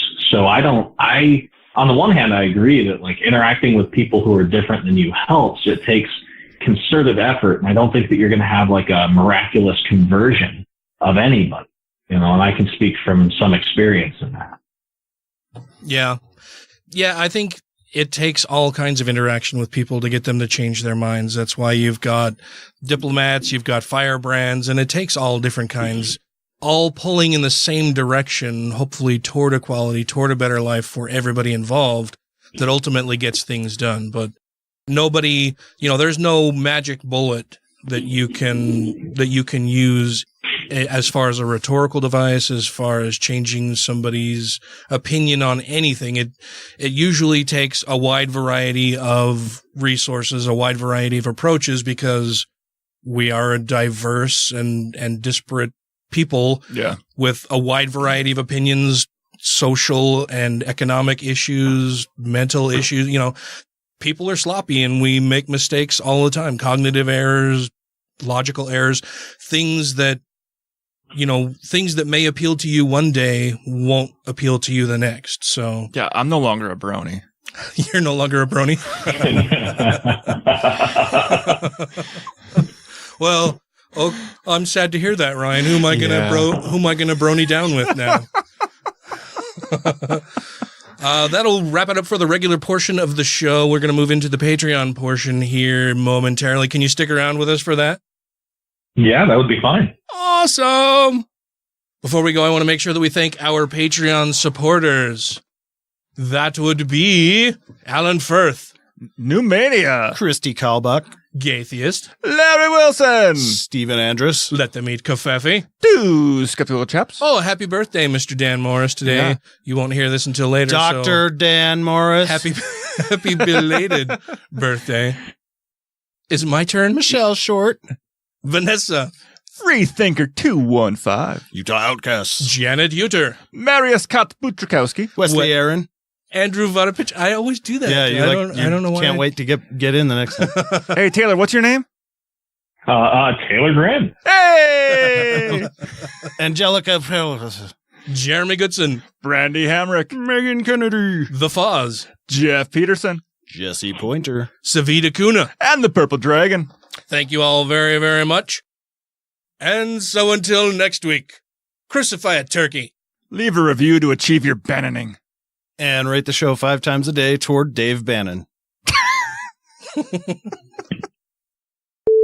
And I didn't fucking think of a thing so far. God damn it. I thought of mine before the show even started. I'll bet you did, and I should probably start doing that. Leave a review and get one I fucked that up. Okay, so good, because then I can start my bit over. And so until now you see what actually happened. This is why it takes us 4 hours to do a podcast some nights. Since you enjoyed today's episode, go back and read those. Fuck. I might have accidentally talked over you when you started again. Accidentally. No, it's accidentally with my cool. mouth into the microphone. Where I gave a profile on Steve Bannon, you can find out just how terrible a guy he was. Cool. But isn't he still a terrible guy? No. Fuck. Okay. All right. One more time.